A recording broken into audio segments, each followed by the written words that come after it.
I suppose the same principle would apply to the United States of America. What I propose to do in this, to consider in this stream about a European Union,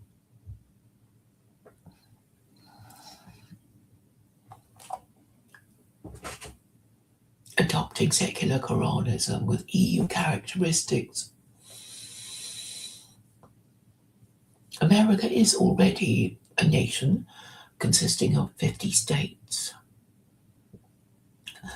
The European Union is intended to be an empire consisting of its member states who willingly pool their sovereignty in order to enjoy the benefits of an empire that you might say was peacefully acquired, but really came about as a result of so many terrible wars in Europe in the 20th century as well as in previous centuries. We already know what a peculiarly warlike people Europeans are, and they did not lose their warlike qualities even after having crossed the Atlantic. Perhaps it is a problem of the nature of their crowded continent.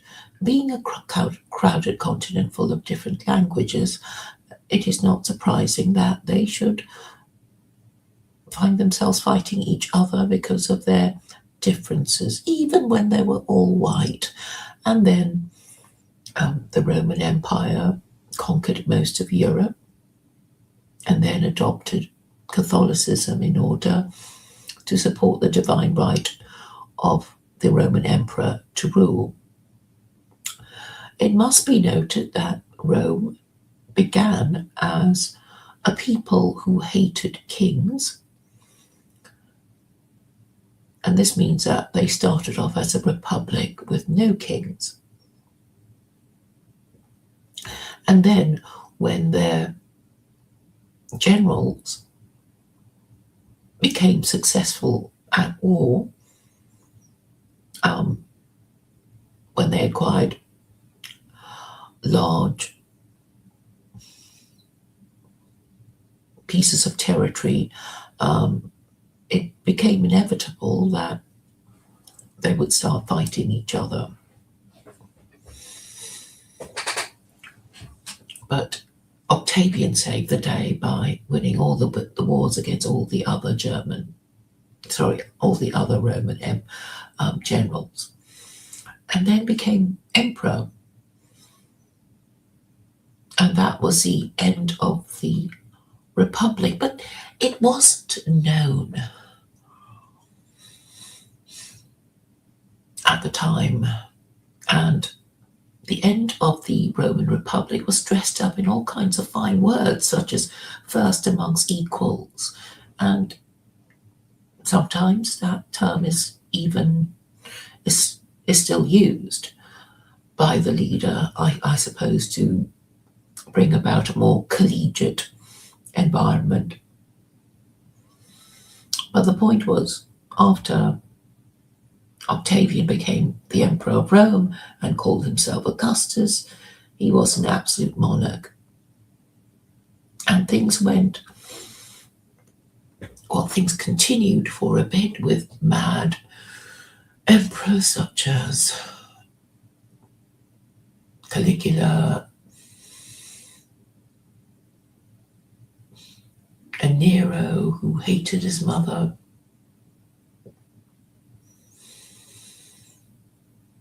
And what was interesting about the Roman Empire was that it became that the candidates came from further and further afield. So once upon a time, you had to actually be a citizen of Rome and be born in Rome. And then you just had to be born in Italy after a kind of Italian union. I think it was called the Social Wars, because there were all these different parts of Italy, and they wondered whether it would serve them well to pool their sovereignty and become Roman citizens. So, and they did, and I suppose they complained about losing their identity, but it was too late once they decided to join the club. It's like Hotel California, I suppose. You can check out, but you can never leave. A bit like the United States. Or I suppose you could leave in theory, but there's going to be a lot of trouble. Because once a country becomes a nation, or say as a union of tribes, there's understandably a great reluctance to let anybody leave. And so the benefits of being a union has to be felt, or people will want to leave. That is always the problem, even if it's just a union between a man and a woman. And just one person has to want to leave, and if there's nothing to stop them, then they will go.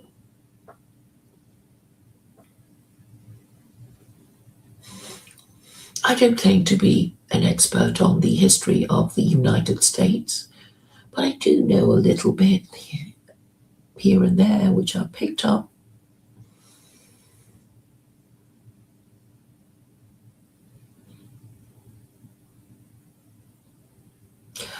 Spain, with the Catalonia,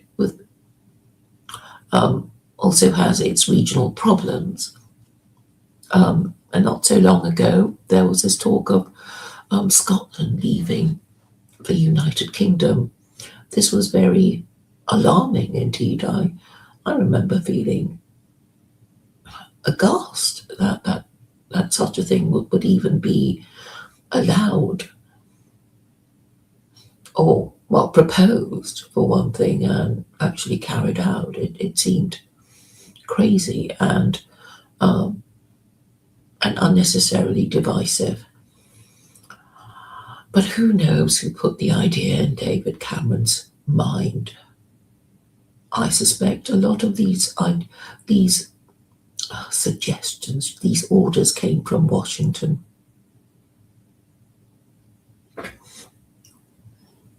And so Britain was bounced into acting in ways that were against its own national interest.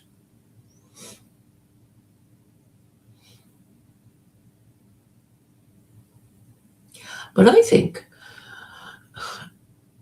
there is a way of making it more likely for the different regions of any country stay together by giving it better government, because once people have roughly similar laws, then they will see things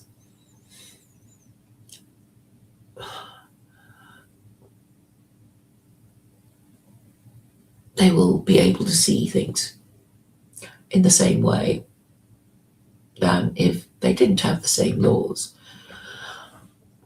And I'm saying secular Koranism is actually very, very flexible. Obviously, my ultimate objective is to get the whole world adopting it. And I'm saying you can adopt it as India, as China, as America, as the EU, or whatever, and keep your cultural identity. I know people who hate my idea want to pretend that everybody will be going around dressed like Arabs and with women in black bin bags and hateful sights like that. And I'm saying not at all, because people can be infinitely creative in how they interpret the rules. And I'm saying let them interpret the rules in the way that they like. I'm not going to stop them.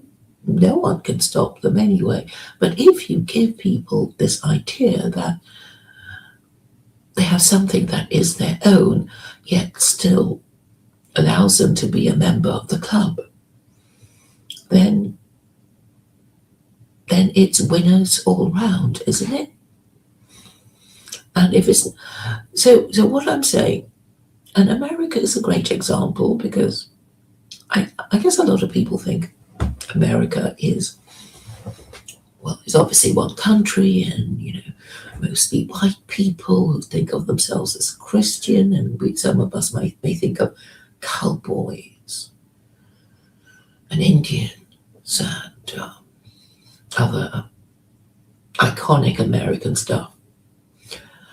But if you spoke to Americans, you will get a sense that they're not the same. One state has a different culture to another state, and there's a lot of weather envy that I've noticed, particularly of Californians who have wonderful weather, while other Americans in Louisiana and Mississippi have to deal with scraping ice off their windscreens and worrying about getting to work and back in one piece and not slipping on ice and that kind of thing. So obviously, because of the differences in temperature and terrain, there will be, even amongst people who are the same race and have the same religion, there will be different temperaments. But what I'm saying about secular Koranism is that it is flexible enough to let people do their own thing without losing the overall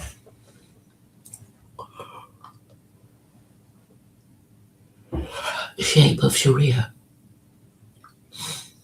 And what I think is good about it is that it will allow you to keep the bits of your traditions and practices that are in harmony with the Quran, and allows you to get rid of the ones that are not so good. So, and I know every country will do it in a slightly different way. So I just don't see what the problem is. I think if people weren't so Islamophobic, they would be kind of getting excited about doing it and wondering how things would be like.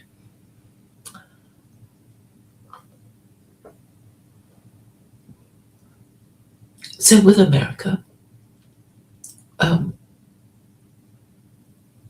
I really think secular Koranism with Hawaiian characteristics is going to be interpreted in a very different way than secular Koranism with New Mexican characteristics, for example, or Texan characteristics, or Californian, or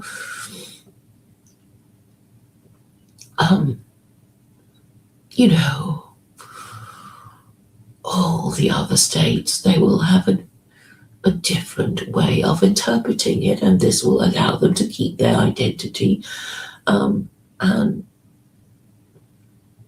keep the best of their culture and get rid of the worst of it.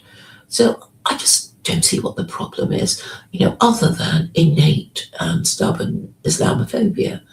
And what they presumably worry about is that it's going to stop them going to church. And of course, they're free to go to their churches because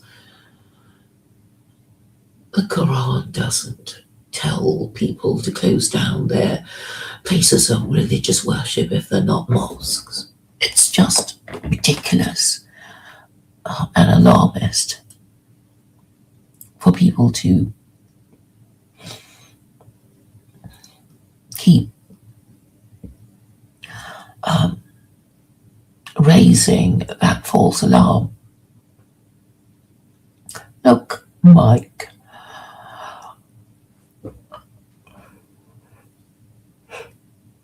secular Koranism is not a belief system, so I'm not converting people. I am not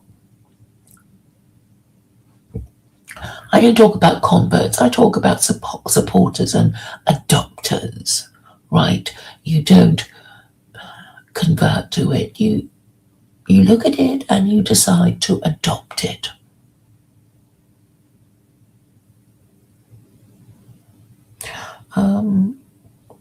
So Mike says, we whites are down to like only 2/3. Did you see Tucker do a show on replacement theory? No, I watched his, I think it was a 90-minute thing about ICE. So that was what I watched last night.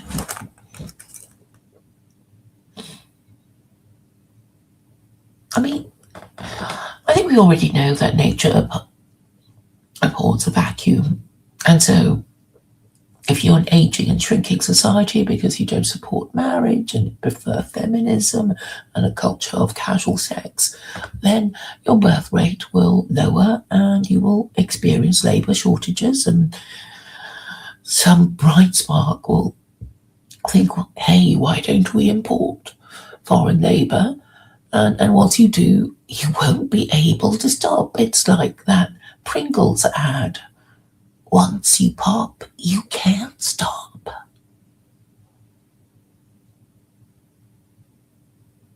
I'll look up why they put all the Somalis in Minnesota, but I think, they get all these different groups, and then I guess they put them where they are most needed. Like, all these Muslims in Michigan.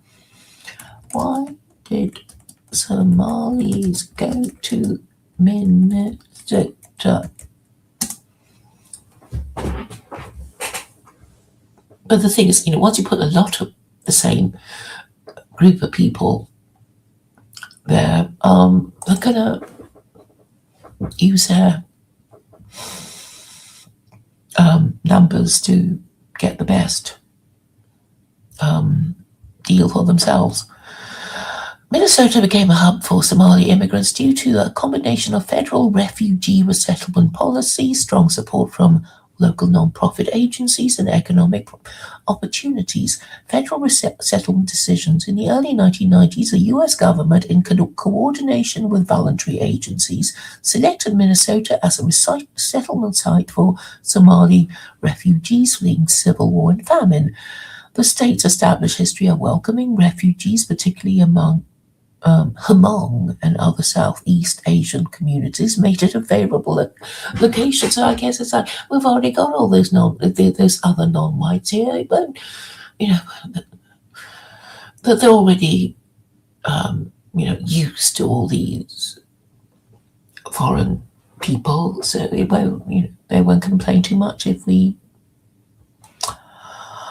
place lots of Somalis there. That's the whole idea, isn't it? Supported non-profit agencies, organisations like Lutheran Social Services, Catholic Charities, and World Relief Minnesota played a key role by providing housing, language training, job placement, and cultural integration support. These agencies committed to helping refugees settle and thrive, creating a welcoming environment. Job opportunities. Many early Somalis found employment in food processing and agricultural industries, especially in towns like Marshall, Minnesota, where jobs were available without requiring high English proficiency or formal credentials. Word of these opportunities spread quickly through the Somali community via oral networks. Community growth and migration. As the first wave of Somalis settled and succeeded, they sent word back to family and friends in refugee camps and other U.S. cities. This led to a chain migration effect, with more Somalis choosing Minnesota for its existing support systems, schools, healthcare, and social networks. Yes, of course, chain migration, long-term settlement, safety in numbers. Over time, the Somali population in Minnesota grew significantly. Today, the state hosts the largest Somali population in the U.S., with over 108,000 Somali residents, many of whom are U.S.-born or naturalized citizens. The community has become deeply rooted in the Twin Cities and across the state.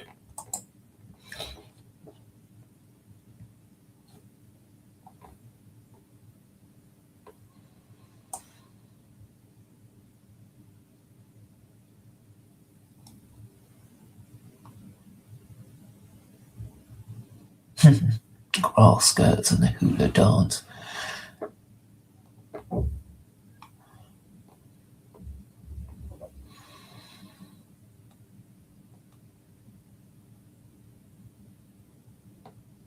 Well, can you really blame the foreigners?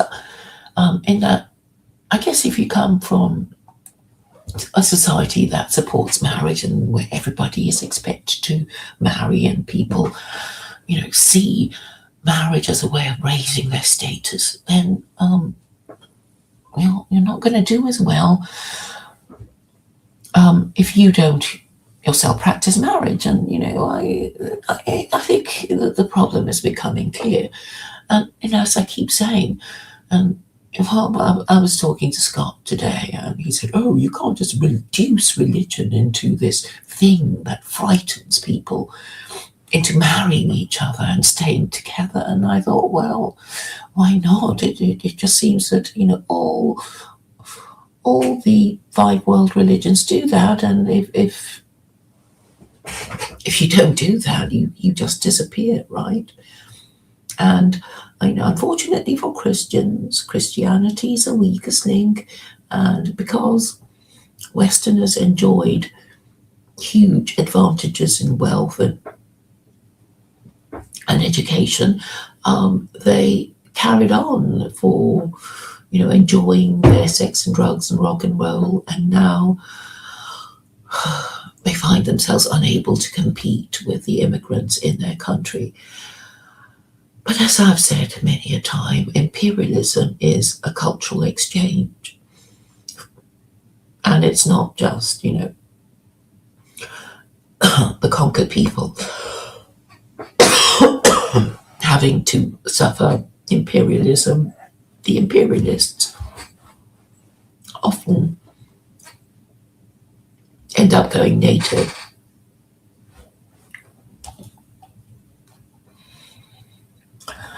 So yeah, Mike, you didn't have children, or the people who did have children didn't have enough children, and obviously you're not, as a woman, a working woman, going to have that many children if you go to work. Are women happier going to work? I think not.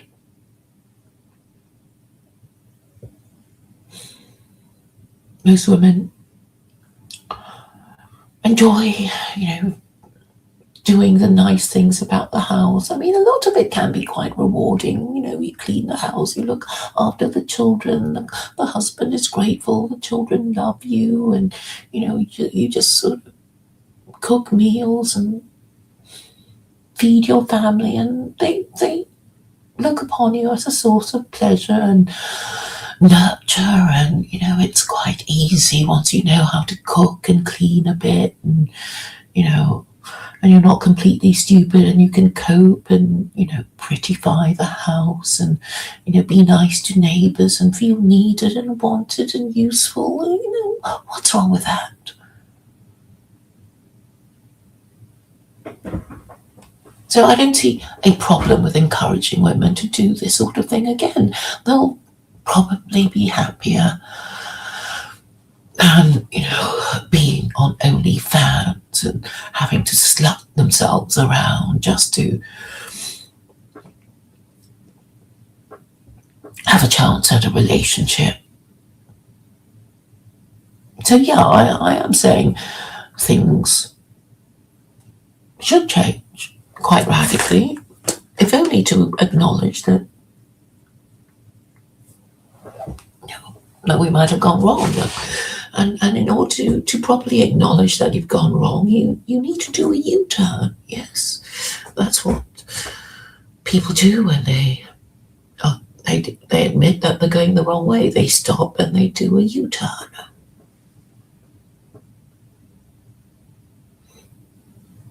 Well, you don't even have to stop, right? You just do a U-turn.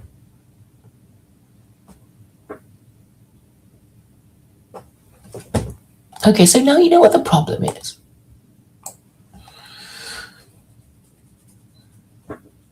Europeans, says Rich Tempers, i.e. whites, will never accept a brand name with anything openly Islamic. That's why Europeans hid Muslim influence on their civilization via secret societies, hiding it from their families. Yes, thank you, Rich Tempest, for telling me about how um,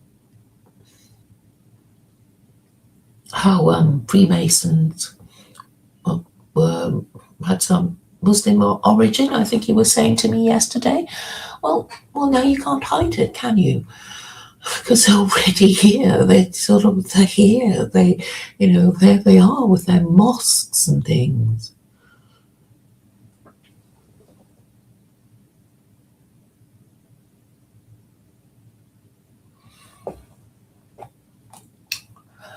Yes, taking in the refugees. I think the reason why the Somalis are coming is because the Americans had something to do with messing up their countries. Somalia.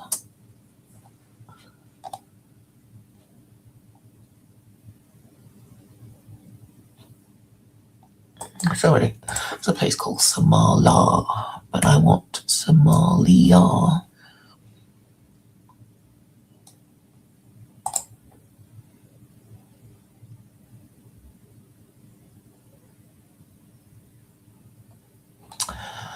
Yeah, what does it say?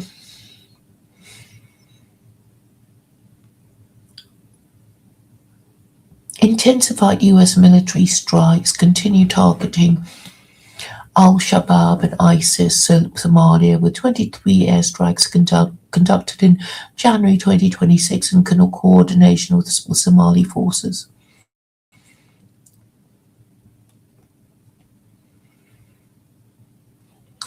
I suppose I should ask why. What explains what is US foreign policy in Somalia?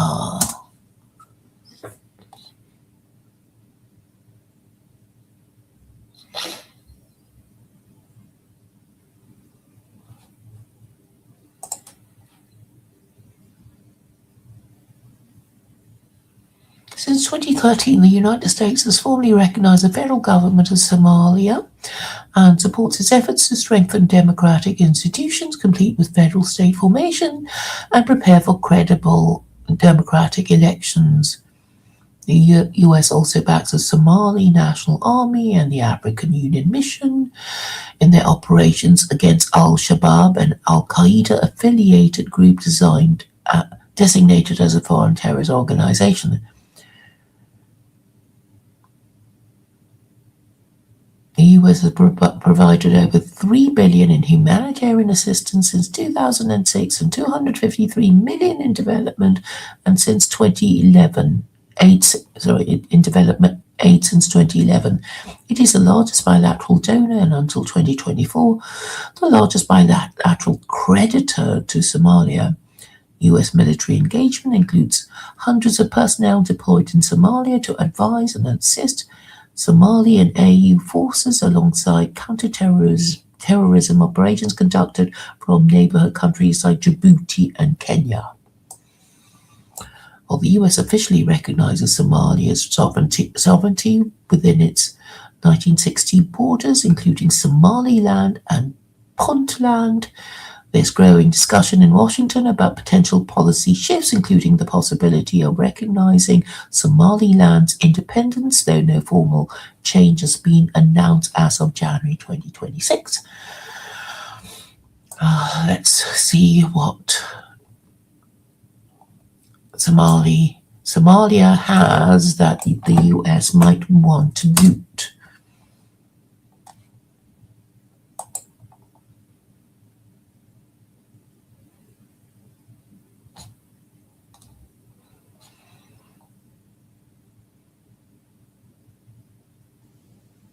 So that it's actually a very ethnically homogeneous country.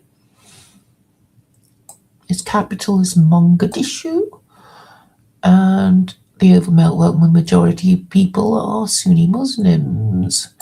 So let's go for geography.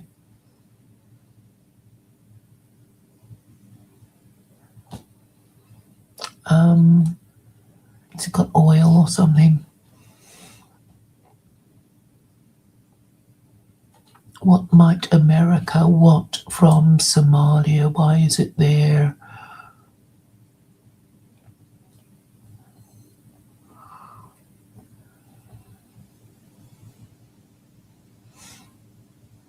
Natural resources? It doesn't seem to say that. Um,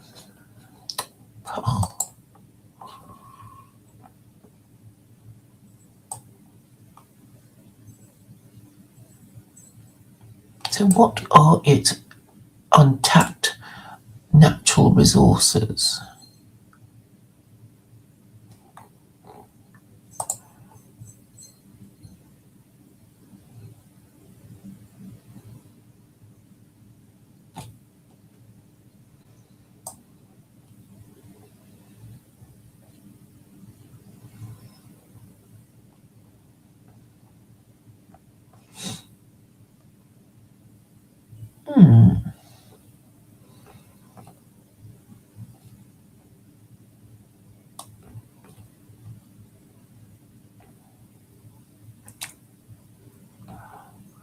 Well, it's not.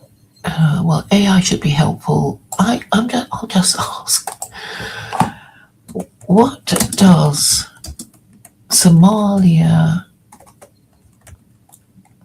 have that the US wants?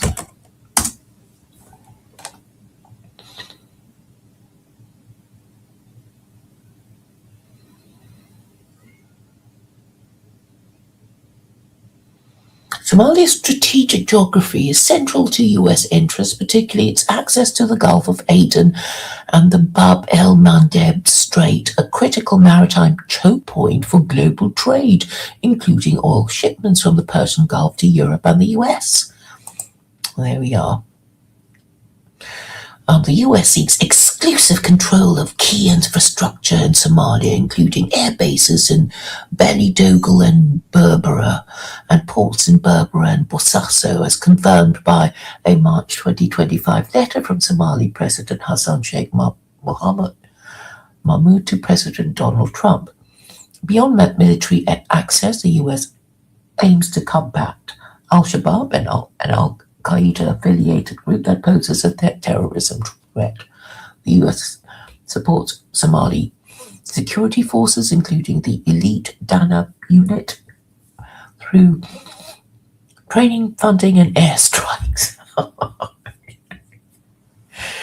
The US also values Somalia's potential for regional stability, with efforts focused on political reconciliation, governance reform, and economic development, especially through the East African community and debt relief. Though current US policy is under review amid debate over whether to shift focus to more stable regions like Somaliland. Talk about slash and burn, eh?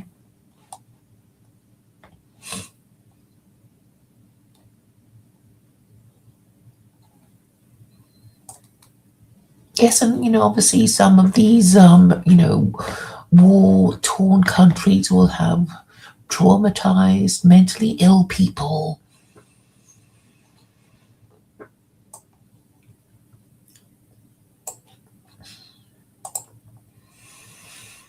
Rich Temper says market forces made a concerted effort to choke out African Americans after integration, hence why they imported another undercaste labor school to prison pipeline, which reverts them to slave status.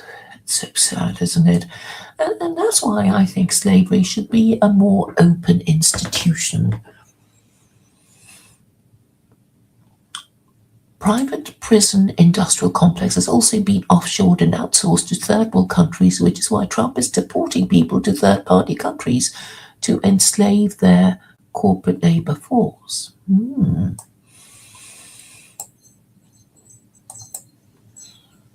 Can I blame foreigners? Yes, when they bring their culture that destroy their own country and bring it to America and then tell us we need to change our culture and laws. Well, as I've been saying, it's always a cultural exchange. And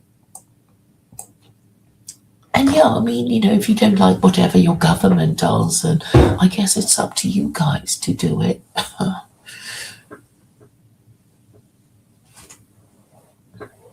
So Mike says, no one is worried about competing with Somalis, but they are robbing Minnesota blind now and telling us freedom of speech shouldn't be allowed.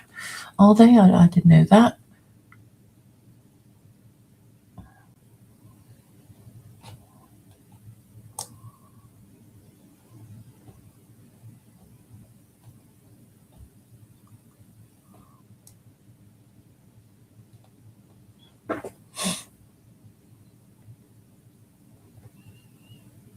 I'm on what?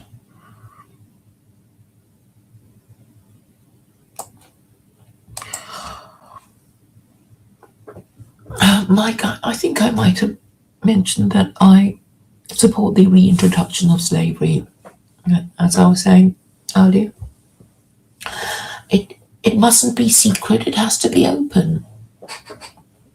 So currently people are, just using prison labor, right?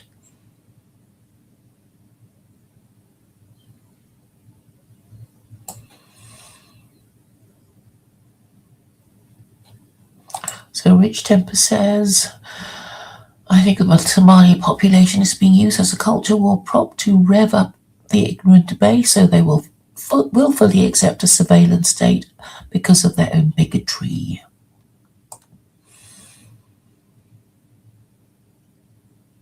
Why are you calling me a free Martin? Yon God, hello. Somaliland is where Palestinians are going to go if things go according to someone's plan. Yes, I get it that, people from war-torn countries kind of get posted here and there as and when needed.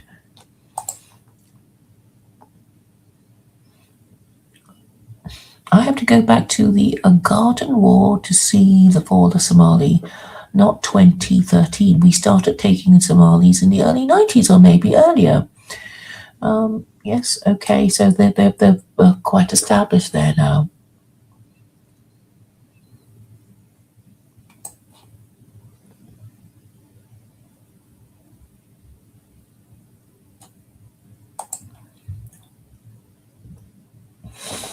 Well, Mike, if you're in charge, then I think you'll get the blame, whether you're really to blame or not. I'm afraid I don't really know all the details of Darfur and all that.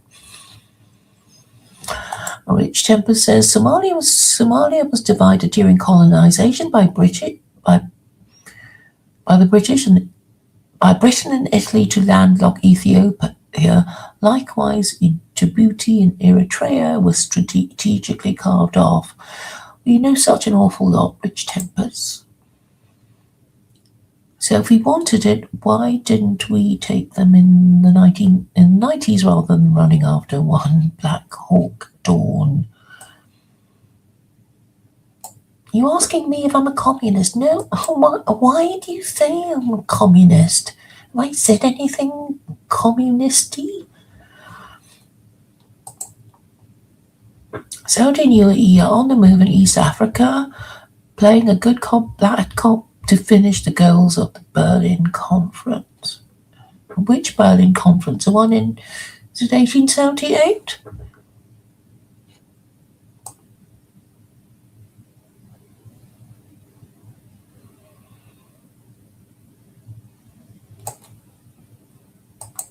Yeah, it's a good idea to get the Africans to redraw their borders peacefully, but, maybe part of the plan is to keep them fighting, to divide and rule and exploit their resources. Rich Temper says Somalia is about landlocking Ethiopia and the Red Sea. There are 3 choke points into the Mediterranean. Britain controls Gibraltar, Turkey controls the Black Sea, and the US is fighting China. over the Suez Canal. Are they? I didn't know that. Russia will retake Constantinople because they are landlocked 9 months out of the year because of the Siberian winter, hence Ukraine and Crimea. Yes, and that was about the crime. That was what the Crimean War was about. Yes, that Berlin Conference. Well, I'm glad I remember a few things from my schoolgirl history. So, okay, we're back to how to preserve the Union. So I'm saying, if Americans had better laws, then they'd be happier and not be fighting each other. And I'm saying they have to become a one-party state and stop this nonsense with unprincipled political parties. And they just have to, well, they have to say it, and they can't just listen to me go on and not talk to each other about it. They have to, they just have to talk about it. Even if you think it's a bit silly, you just have to say, well, maybe does this crazy lady have a point? Could things be better in a one-party state? Didn't Washington warn us against political parties? What is the point of having unprincipled political parties that just scrabble for votes wherever they can find them? And being a racist party and then being an anti-racist party like the Democrats, what is the point? Why not just have a party that says, we are the party that will govern in the national interest, and we will have experts running all these departments of state for agriculture, transport, aviation, whatever. Why not do it like that? And once you don't have to fight elections, then your politicians won't be so bribable. And they will be better quality too. You just have to have the right incentives. And I think the CCP runs quite a tight ship. They even have a party school where they train the future leaders of China. So what is, I suppose Yale and Harvard could be repurposed. And the same principles could apply to the EU, which is, maybe a bit difficult because they all speak different languages, but actually maybe it's not that difficult because they already mostly speak English in order to speak to their American overlords. So I don't think it's going to be that hard to do if the political will were generated.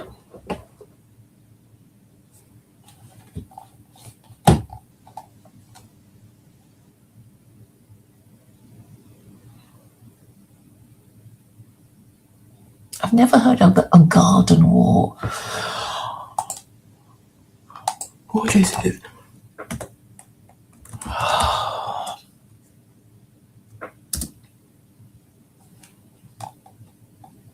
Okay, so it's something to do with a disputed region of Ethiopia.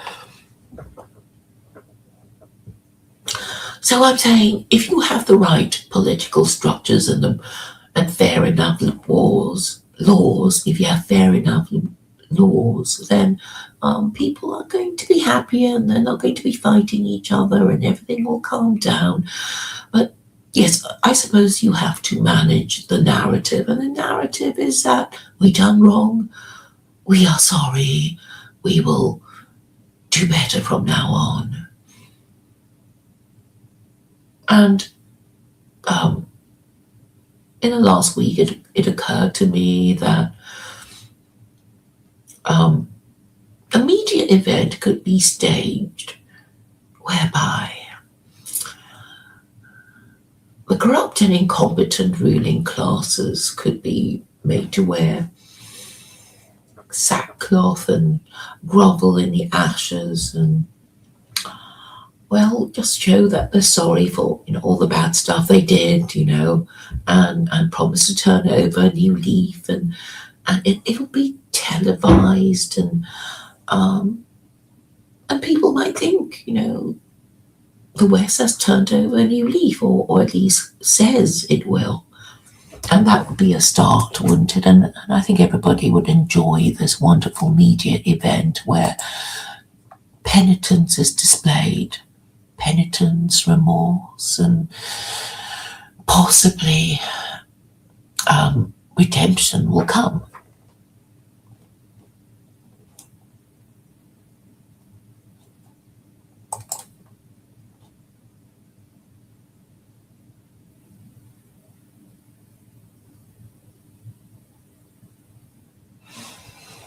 Oh, Mike, you seem very knowledgeable about these things.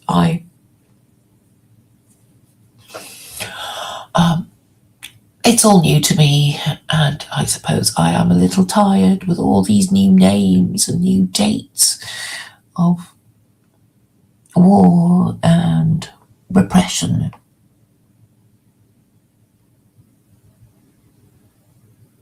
Okay, I don't think I'm up to doing any more geopolitics, but I'm very impressed by all your knowledge, and thank you for sharing it with me.